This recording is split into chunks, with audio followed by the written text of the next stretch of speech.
Hi, everyone. When Kurt Andersen and Julie Burstein met for the first time 11 years ago, Kurt was an award-winning journalist and editor who had just published his first novel, Turn of the Century, and was about to become a radio host for the first time. And Julie was an award-winning radio producer and reporter who had created programs for Carnegie Hall, the New York Philharmonic, NPR, PRI, and WNYC. Together, they launched Studio 360, which is public radio's premier guide to creativity, entertainment, and the arts. The show is produced by Public Radio International and WNYC, broadcast on more than 160 stations across the country, and reaches 600,000 listeners every week. Today, things are switched up a bit. While Kurt's still a novelist, number 3 is due out next year, he's now an old pro at hosting a radio show, and Julie just wrote her first book, Spark, How Creativity Works, from Harper. Vanity Fair has a great review of Spark and says that the book offers enlightening answers from the culture's heavy hitters, including Chuck Close, Yo-Yo Ma, and Richard Ford, on which experiences, memories, tragedies, or landscapes ignited their imaginations, as well as the process by which they stoked these embers into a roaring fire, and how you, yes you, might too. Julie and Kurt are going to share a few of these stories today, so welcome. Thanks. Thank you. Pleasure to be here. Thanks. It is really a thrill to be here. And when I think about writing this book, the book took about 1.5 years to write, but it really took 8 years, or almost 10 years, to put together, because what I've done is drawn on stories that we did and interviews that Kurt did in Studio 360. And one of the first things that I found after many years as a radio producer was that I'm so lucky in my first medium because we have voices to play with, and we have them with us today, which is really great. So we're going to get to show a little bit of what we used to say at the very beginning, where art and real life collide. We've had, the show has now been on 10 years, a little over 10 years. So in the course of that, I suppose I've gotten to do close to 1,000 interviews, I suppose, with some of the most acclaimed and great emerging artists, musicians, filmmakers, authors of our time. And so when the publisher came to us and said, "Oh, why don't you do a book? This is great. There's all this material." We said, and of course the the sort of default idea was, "Oh, you can just pick the best transcripts and stick them in a book." And we really didn't want to do that, which is why we yoked Julie, and Julie happily and eagerly took on this really, very different task of finding with us, all of us together, the themes that emerged as these people were talking about creativity, and how and being blocked and having eureka moments and all the rest of it, and the themes that kind of naturally clustered out of all those hundreds of hours of conversation about whether the childhood experiences that redound in adulthood to feed or impede your creativity, relationships with parents, the weird materials that people discover are their materials to be creative with, just the nitty-gritty of how people get to work in the mornings or the nights or whenever they work. And one of the really interesting themes that I think, as we were talking and looking at this stuff about creativity, that difficulties can be your friend. That difficulties indeed, certainly that's what artists do, or anybody. Artists invent problems for themselves and then figure out how to solve them. And in any work, I think creativity requires challenge and difficulty, or what's there to be creative about? One of the things that I found particularly interesting was a lot of artists talked about things that most of us, if we looked at them, would say, "Oh, that's something to overcome." But they looked at it not as something to overcome, but something to embrace. And a lot of them talked about issues that they faced as kids or in their lives that actually formed them. One of these people is the great novelist Richard Ford. You might have read one of his books. He won a Pulitzer Prize for Independence Day. He likes to write books around holidays. So his latest, The Lay of the Land, is about Thanksgiving. Well, it's about the time around Thanksgiving. He writes these incredible, languorous sentences And when Kurt talked to him, one of the things that we found out is he was severely, severely dyslexic when he was a kid. I was slow to learn to read, went all the way through school not really reading more than the minimum, and still to this day can't read silently much faster than I can read aloud. But there were a lot of benefits to being dyslexic for me, because when I finally did reconcile myself to how slow I was going to have to do it, then I think I came very slowly into an appreciation of all those qualities of language and of sentences that are not just the cognitive aspects of language, the syncopations, the sounds of words, what words look like, where paragraphs break, where lines break. I mean, I wasn't so badly dyslexic that I was disabled from reading. I just had to do it really slowly. And as I did, lingering on those sentences as I had to linger, I fell heir to language's other qualities, which I think has helped me write sentences. At the moment we were having this conversation, I was amazed. It wasn't just something we dug into the archives and said, oh yeah, that was interesting. I was full of wonder at this, which seemed like an important insight and applicable beyond the fact that one of our great American writers was dyslexic and had to read slowly. I read slowly as well, and I'm a writer, so I felt some kinship on that basis. But even more, this idea, and I'd never thought of it before, but that the slowing down that his brain wiring required enabled him to become more conscious of the language itself. I mean, one of the buzzwords in modern life is mindfulness training. Well, here's dyslexia enforcing mindfulness on this guy, and thus kind of getting, enabling him, forcing him to examine language and sentences on this granular basis that he wouldn't have done otherwise. And the fact that he was willing to do it, because I think that's the key. A lot of people are dyslexic, but it keeps them from reading. Right. Once, as he said, once he realized he had to do it very slowly, he did it anyway.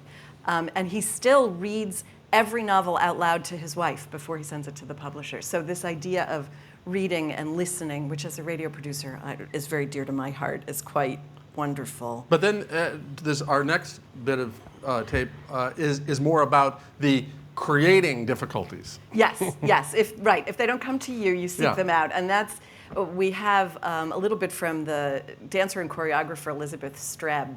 I don't know whether any of you have seen her work, but if you haven't, you should go online, just Google Streb. Or go across the river to Brooklyn and see one of her shows. It's an amazing... You will see people diving through panes of glass, others falling from about 40 feet from this giant, what she calls a giant hamster wheel, and they go to the top and they fall, boom, onto, luckily, very thick pads. It's the kind of dance and action that my teenage sons, when I was watching it on YouTube, said, we have to go see that. But they actually dive into plexiglass, They do. these dancers. Yes. They do, and dive through glass. But what she says, she's an extraordinary person, and she talks about pushing the boundaries of what human bodies can do. And getting close to danger, actually pushing, and we can all talk about taking risks in our lives, in our careers. As far as I know, no, I've never taken a risk. A physical risk. A physical risk of this kind every night after night for audiences jumping into plates of glass. And she talks about why she seeks out these challenges. I think that is the line we walk, and I think that's what theater is about. It's about the best and the worst in humankind, and I embrace that. I think that's what theater should be about. And our job is to not die in front of them, but their job is to want to see how far you're willing to go.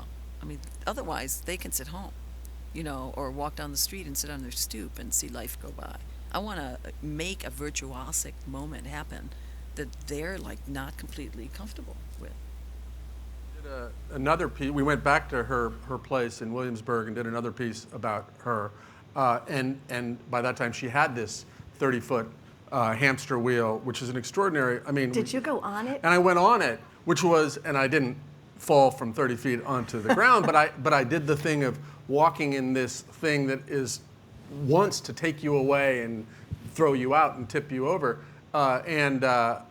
It was to get that kind of just glimpse, taste of the physical crazy physical danger those dancers, movers, action figures face was extraordinary, and just scary enough to have a taste of their danger. And make you happy to sit in the audience Exactly. next time. You know, so we're talking about challenges. There's the inherent challenges. There are, like Elizabeth Streb, the challenges that you seek out.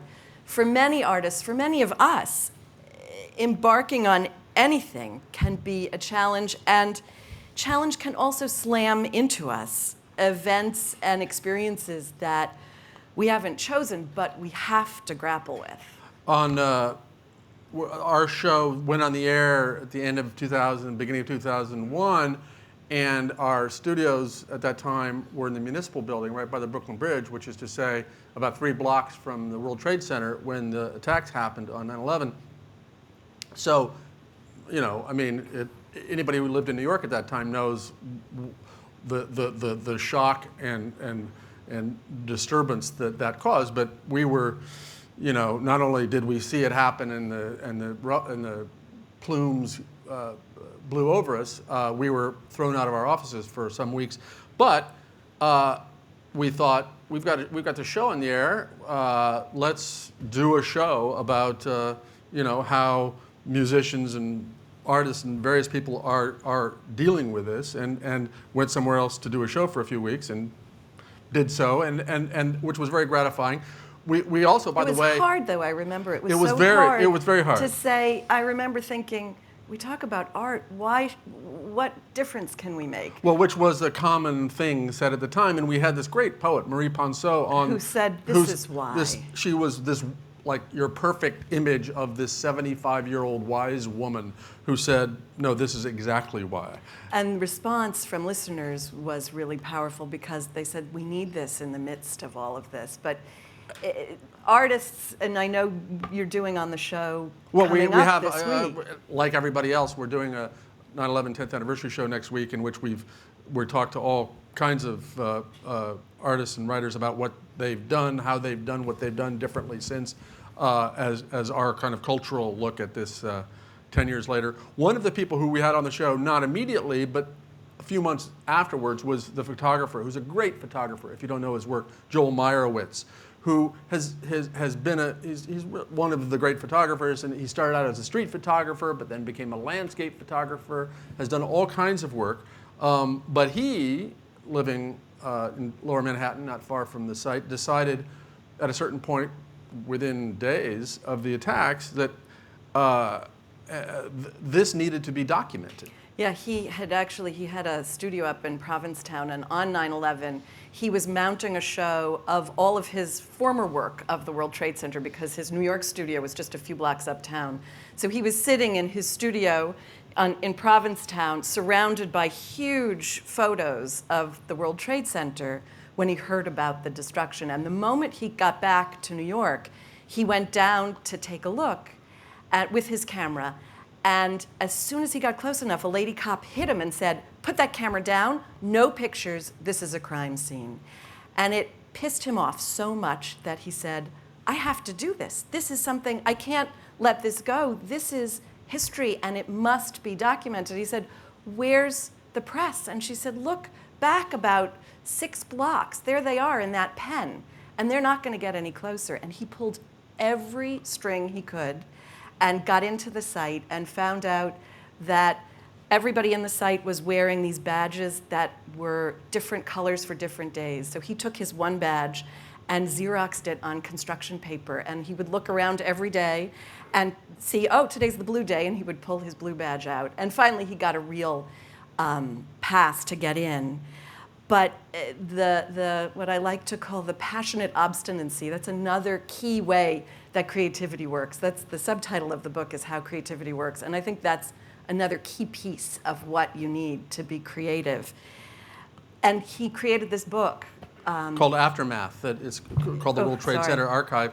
And if you look at the pictures, one thing that is remarkable about so many of them, and we're talking about in the weeks and months right after the attack, which is to say it was this smoking 16-acre pit of rubble and twisted steel, that notwithstanding, Many of the photographs are really beautiful, astonishingly, strangely gorgeous. And I asked about that, and this is in the middle of 2002 still, if it was difficult to, or gave him pause to make such beautiful images of something so profoundly ugly.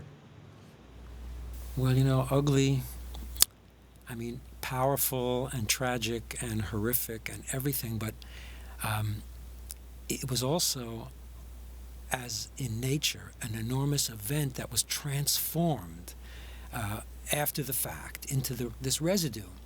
And like many other ruins, you go to the ruins of the Colosseum or the ruins of a cathedral someplace, and they take on a new meaning when you watch the weather. I mean, there were afternoons I was down there, and the light goes pink, and there's a mist in the air, and you're standing in the rubble, and I found myself recognizing both the inherent beauty of nature and the fact that nature as time is erasing this wound. Time is unstoppable, and it transforms the event. It gets further and further away from the day, and light and seasons temper it in some way. And it's not that I'm a romantic. It's that the reality, I mean, I'm really a realist. The reality is there's the Woolworth building, you know, in a veil of smoke from the site, but it's now like a scrim across a theater, and it's turning pink, you know, and down below there are hoses spraying, and the lights have come on for the evening, and the water is turning acid green because the sodium lamps are on. And I'm thinking, my God, who could dream this up? But the fact is, I'm there, it looks like that, you have to take a picture. I just want to say that on our show on the weekend of the 10th and 11th, a big part of it is going down and looking at the 9/11 memorial with the young architect Michael Arad, who designed it, and it's going to be staggeringly great, I think. But again, talking to him about the process, he won the competition, and he thought, okay, now my work is done. He thought in 2002 when he won the competition. But in fact, it's been a very difficult 8 years getting it done, and all kinds of difficulties, challenges have come his way about, you know, access to the disabled, the survivors don't want this, just city security issues again and again and again. And again, our conversation goes right into this theme of how indeed he fully believes that these difficulties and sticking with it over the 10 years of designing it and getting it built made it a vastly better memorial. And I was thinking as I was listening to Joel Meyerowitz, you know, I said right after 9/11, the struggle to get the show on because we had no offices and we were all far-flung, but this is what we need art to do, is to help us make sense, to sort of patch the pieces back together after the world has been shattered as it was on 9/11. And Joel Meyerowitz did that so eloquently with his photos, the new memorial, although I'll miss the ruin down there. I mean, Joel Meyerowitz talks about ruin, and I think that's a big piece of this too, is that we need the ruin as well as what's new. These challenges, though, these tragedies are not just these global tragedies like 9/11, but artists also grapple with the deepest human challenges that we have in terms of loss. And a year after 9/11, we thought, what do we do on the show? And we thought, what about the idea of memory and memorials? And we invited the poet Donald Hall into the studio. And he lives in New Hampshire. He's written since he was 12, and he's now in his 80s. And he was married to the poet Jane Kenyon.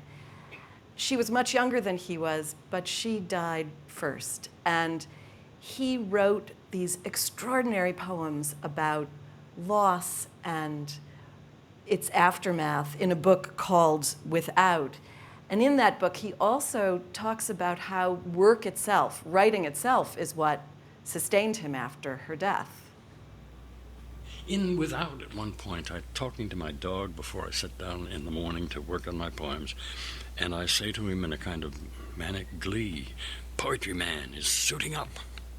And that's how I felt. And for that first year after Janie died, I could work on the poems of Without for a couple of hours, perhaps.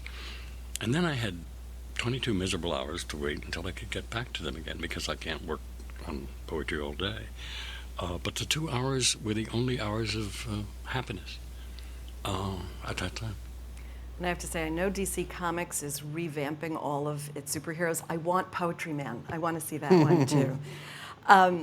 But Donald Hall, Poetry Man, his poems of the year of loss are some of the most powerful and unflinching of his career. He really writes about what it's like to watch the person you love die of cancer. And you think about that and think, ooh, I don't want to go near those poems, but they're so strong.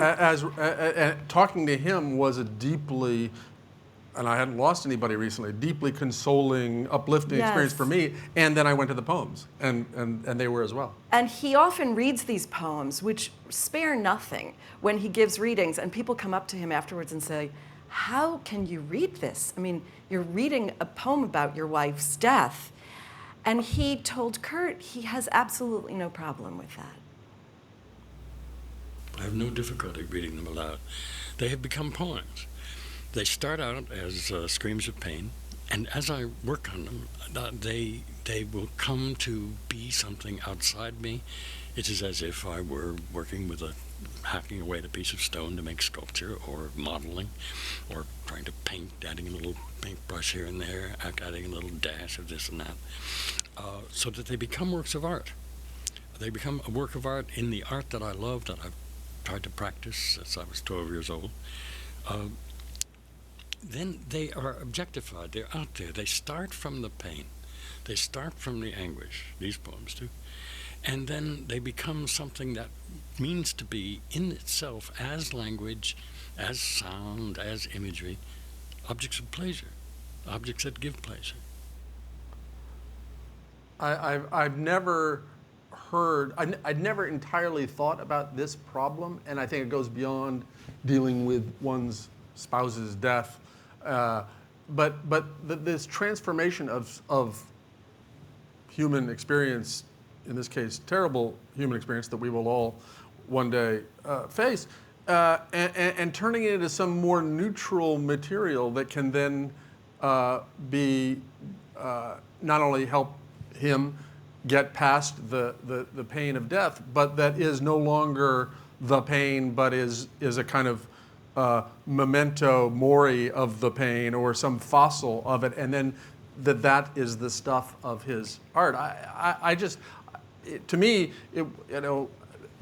this is a great job, but and one of the greatest things is that time once a month, once every 2 months, when somebody I'm talking to just suddenly tells me something that seems A, important, and B, I've never thought of anything remotely like it. And I think it goes even beyond neutral. I mean, he talks about how poetry itself for thousands of years has dealt with all of the great tragedies, whether it's war. And he said even in triumph, there's loss, and that what the work itself does is transform it. I mean, I think that's probably what all of you are here for to do too, is you want to make something. You want to make something that changes people.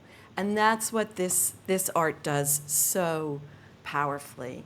But one of the things, when I first spoke about this book, afterwards, a guy came up to me and he said, I hear all these artists that you're quoting, and they don't talk about their art, they talk about their work. And it made me start thinking about my work, and I'm not an artist. And I think that the idea of work is a key part of what all of these artists teach us and talk to us about too, is that one of the biggest challenges for all of us is just the idea of how do you get to work? And how do you get to work? And in the age created by you all and the company you work for, how do you keep from being diverted into other things and not doing the work you're trying to do? Starting anything, I mean, the blank page, the blank canvas, the blank anything, as all of you know, I'm sure from your experiences, can be terrifying and excruciating. But then once you're working to achieve the focus, trance state, whatever it is, the nitty-gritty conditions that require you to do your work successfully, has always been difficult, and I think is even, there are more distractions today and more reasons to not do something I talked to the novelist Isabel Allende. I've talked to lots of the people we've talked to about that nitty-gritty of how do you work, where do you do, how do you get started, how do you keep doing it. She is this novelist who's written, I suppose, 9 or 10 novels at this point. She takes care of the floating possibility of, oh, maybe I'll start next month. Oh, maybe I'll start after the summer. Every year, she starts a new novel on precisely the same day, January 8th, because January 8th is the day she began a letter to her grandfather 25 years ago that became her first novel, In the House of the Spirits. And when I had talked to her for the show, she hadn't yet finished the novel she was writing, and she was getting a little nervous. And it was, I think, December something. Yeah. I haven't finished the one that I started this year, but I'm going to start another book all the same, because if I don't start on January 8th, I will probably not write it. I want to start something and then finish what I'm doing and then go back to the book that I will start next year. But I'm still doubting about what that book will be about. Can you imagine what January 7th is like in my life? I think we all can imagine that. And, she's created this ritual. A lot of artists talked about, maybe not quite as severe rituals as this, but the ways that they organize their lives so that they can actually get to work. Chuck Close said, inspiration is for amateurs, the rest of us just get to work. And he just goes and he paints every day. And Joyce Carol Oates talked about how she dreams mostly, and she has to go running for that dream state to happen, and that's the way that she organizes her work.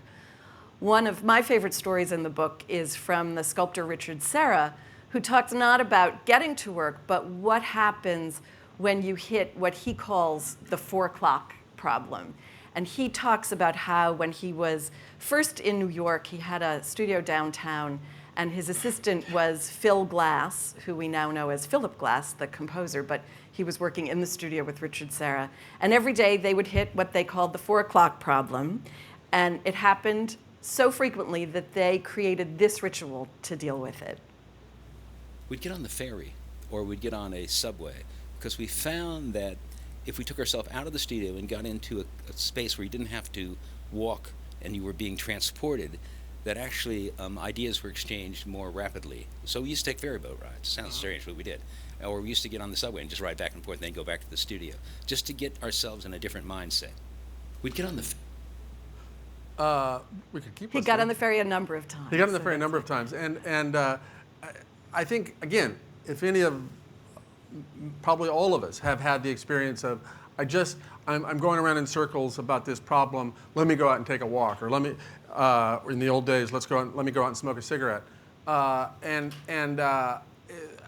think it's a kind of duh idea, but a really important one to, especially when you're talking about one of the great American sculptors saying he lost, he would not get a block, but just hit a wall where he was brain dead and needed to mix it up to get the creative juices going again. And I think, because we can all relate to it, that's the way in which Julie tried to make this book relate to various lives, whether or not you're trying to create sculptures or write novels. And one of the other things I think that people can relate to is the fraught nature of parent-child relationships, one's relationship with one's parents and the work one does. Rarely is it as fraught as Rosanne Cash, for instance, describes in the book her conflict with her father, Johnny Cash, about their separate musical careers when she was an adult. We have a conversation in the book as well with Ang Lee, the filmmaker, who about being an outsider, a double outsider. He lives in the United States. He was born in China. He doesn't feel entirely American or entirely Chinese, and he talks about, again, that difficulty, that essential, neither here nor there, discomfort being the thing that fuels his work. Because it allows him a vantage point on life that those of us inside don't have, and that's essential for his work. there are so many different ways that these stories I've found connect to my own life. I don't make great sculptures. I'm not a composer. I make radio shows and now write books. One of the most powerful stories, though, didn't have to do with creating things outside of my home. It really was about how do you collaborate. And that's collaboration at work, collaboration creatively. Kurt talked to the architects, Denise Scott Brown and Robert Venturi. Who are married. Who are married for more than 40 years, who have a wonderful, creative, very kind of cantankerous, I don't know whether cantankerous is the right word. They're both but cranky. They're both, what I loved hearing them talk about, though, was how mutual critique is how they move their work forward. That people in their office would often say, we could satisfy both of you, and they would say, no, no, no, no. We have different points of view, and that's what's going to move the work forward, that the friction is what actually leads to the new And work. yet she had one piece of advice about collaborating, and in this case, collaborating with the person you're married to, is don't fight when you're hungry. I think that's the perfect which is one I've bit of remembered ever advice. since. Yes, indeed. Yes, me too. And so these are the kinds of stories that we tried to pull from this rich lore of Studio 360 or of Studio 360, and it's just been such a pleasure to be able to put them together in yet another medium. And if there's the book, there's also the aquifer out of which the book came. All the interviews and all the shows are available online for free if you want to look at them, listen to them And listen to anytime. them, yeah. But it's been our pleasure. Thanks so much. Yeah, thank you. And we're happy to take questions, too, if you have any questions. This is when I get to take off my glasses and actually see you. And John and Dave said, yes, please go to the microphone. No, go ahead, finish. No, I just saying, please go to the There microphone. we So are. you were doing exactly what I Are needed. you? So I guess I'm trying to think of how to properly phrase my question. I think all of these anecdotes and hearing these pieces of information and emotion, et cetera, from all these artists is fascinating. I think it has definitely like a pleasant voyeuristic element. But what I wanted to ask is, how do you feel it can actually apply to a separate individual in their own creative process? So when I say that, I feel like when I actually work with creatives in the media for my job here, and when they tell me their process, it's great. But it's like someone trying to teach me how to ride a bicycle by explaining to me how they felt when they first took their training wheels off. And it's like, I kind of, okay, get that, but how much have you found is actually applicable to you directly versus a look into a siloed individual's creativity, if that makes sense? You know, that's an excellent question, because that was what I was trying to do with this book, because I think all of us are in those silos, and that the ways that we do our work are very individual, but hearing stories is the best way to learn anything. Even if I'm not going to do exactly what this artist says, it gives me an idea of, oh, as Kurt said, I better not bring this problem up right before lunch when my entire team is really hungry and cranky. So, you know, what I've gleaned as both someone who does individual work and someone who manages teams and leads teams is these little pieces that have helped me then think about, oh, all right, these two people in my team are fighting about this, but my urge often is to go in and break it up. But now I'm realizing, you know what? That is what's going to lead to the next idea. So I think these stories are very powerful, but are not a kind of set of instructions. And Exactly. that was something that initially... And they also have the voyeuristic pleasure of... Yes, exactly. There's Of nothing wrong with seeing that. where other people have problems. But they aren't in a set of instructions, exactly. I think of it, I've now raised kids to be in college, and so I feel like I'm done, and they worked out okay. And I almost never, and my wife and I almost never said, this is the way you act here, do this. We weren't instruction-giving parents, by and large. We were... Well, that's because the eye rolling happens then. So that's... yeah. Well, that, but even not so much at 5 and 6 and 8 and 10. But 11. I think modeling by saying, look at, not saying, but living our lives, making choices, making decisions, behaving this way, behaving that way. I think that's the kind of, I mean, in a smaller, distilled, microcosmic way that a book like this can be instructive, not necessarily, oh yes, I should start my projects on January 8th every year, but the idea of how pain can be transformed into something useful and all the rest of it. I think an intelligent person and a thoughtful person who is able to take stories and lessons and let them seep in without regarding them as specific, technical manual instructions can benefit, from this kind of listening and reading. But I hear your question, because after years of working with reporters and artists, and it's often the need is to get to know what they need in order to do their work, and that's so hard. And that's a whole different set of questions, but it's a really important one. One really quick follow-up. So given that everyone had so many individual ways of dealing with things, and you guys had so much across the book and all of these interviews and learning from these people, was there one single thing that seemed to thread through every single one? Was there any one kind of element, like core piece that happened to be in all of them, or was it just different all the way around?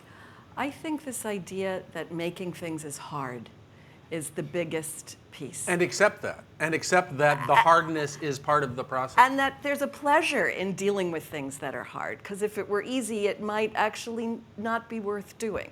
That really is a very central thing through all of the interviews that we've done on the show, and even the stories that we've done, and just the work that we do ourselves. If it were really easy, well, sometimes it would be nice for it to be really easy. But I would say that if there's any... That is a real... That's a real through line. Any other questions? Yes.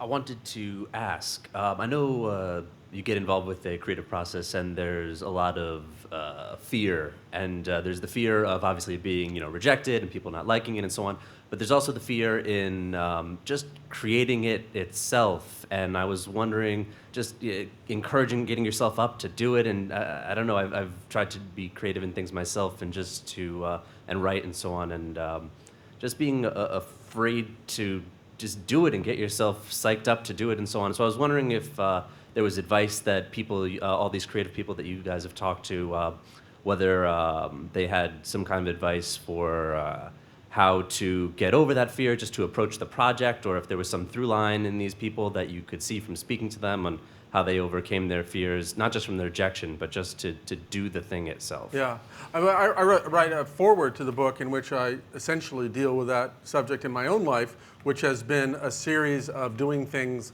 that I had no standing training credentials to do, whether it was starting a life as a journalist, writing screenplays, writing novels, starting a magazine myself, all these things, each of which was terrifying. In my own experience, I found that once, and of course, some of these zigs and zags fail, but as soon as one and then two work pretty well, these scary jumping off the cliff things work pretty well, it encourages you to keep taking the risks. And so I don't think there's any sort of simple guru aphorism to say that this is how you get over your fear, my son. But I think understanding, as Julie said a moment ago, that the hardness and the fear and God, this might suck. How can I start writing novels at age 40? That's gonna be there, and I guess in my own case, I always think, what's the worst that can happen? Well, that's always a good thing to think about. And I think understanding that that all of that danger, fear, challenge, possible failure, all those things are part of it. And I don't want to say no pain, no gain, or any of that stuff, but you have to come to an acceptance that today's work may be a failure, or this thing you're working on for 6 months might be a failure.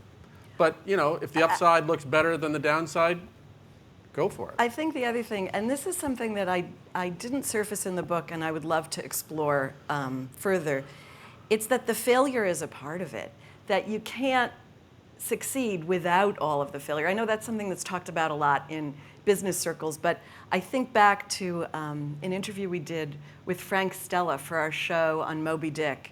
He had spent years creating all of this work based on Moby Dick, mostly because his son had said to his son, I'm going to make work on every chapter of Moby Dick. And there's, I think, 100 some odd chapters. And his son said, oh, Dad, that's just so much work. And he got so mad that he went ahead and he did all of that. And they're extraordinary. But I remember so poignantly, he said, I'm not sure that was the right thing to do. I look back now and think, I could have been doing something else. And I think taking that risk, but just diving in, is a part of this creative process. It's the hardest part.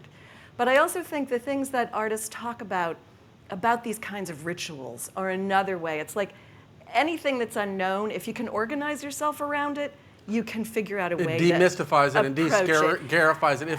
If you're going to go write every day, every morning, and that's just what your job is for 4 hours a morning, some mornings it won't work. But again, to this, like, to the degree it is a job you go to, I think that sort of scrapes away some of the, oh my God, and also, scariness. Donald Hall, I think in the clip that we heard, talks about how all of his first drafts are terrible. I mean, that's the other piece that I took away as someone who struggled mightily when I was younger with, oh my God, if I do it, it's got to be perfect the first time.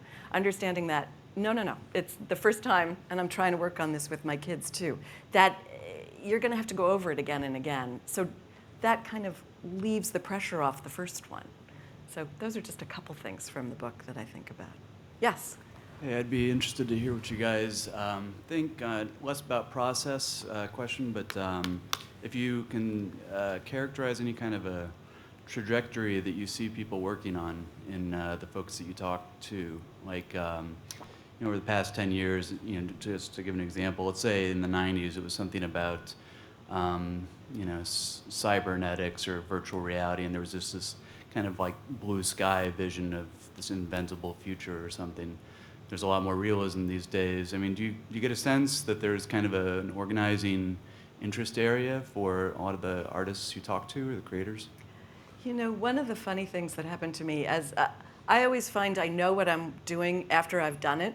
So after I wrote the book, I realized a lot of it deals with what Joel Meyerowitz talks about, which is ruin, which in a sense is what we're dealing with over these past 10 years, was a kind of destruction of what we knew, and now a kind of understanding of where are we going and how. The playwright Lynn Nottage, who's also in the book, did this amazing play called Ruined about women in the Congo. And she said right up front, I went to meet these women, and I went not to find out only about the horrible tragedies that they have experienced, rape and murder and destruction of their homes, but I wanted to see how the human spirit survives that and how people can continue to live. And I think that's a theme that I've heard a lot of in a lot of these artists, is that the whole world is going through a lot of upheaval, and how do we make sense of that? And how do we live and continue to have music and art and things that uplift us? The other thing, I mean, this isn't out of any necessarily intentionality, but I've seen again and again, most recently in this extraordinary work of art called The Clock, that this artist Christian Markley did. Yes, what a piece. That a certain kind of, if I were just talking to my friends, I would say a kind of OCD-ness turned to art process. This obsessiveness, that out of which can come a beautiful thing like that piece. But I see that not only in visual art, but in music. There's a, and I don't know what that's about or what that's in response to, but over the last decade, I would say, here's an interesting art theme that I see in these various worlds that we look at and people we talk to, is this kind of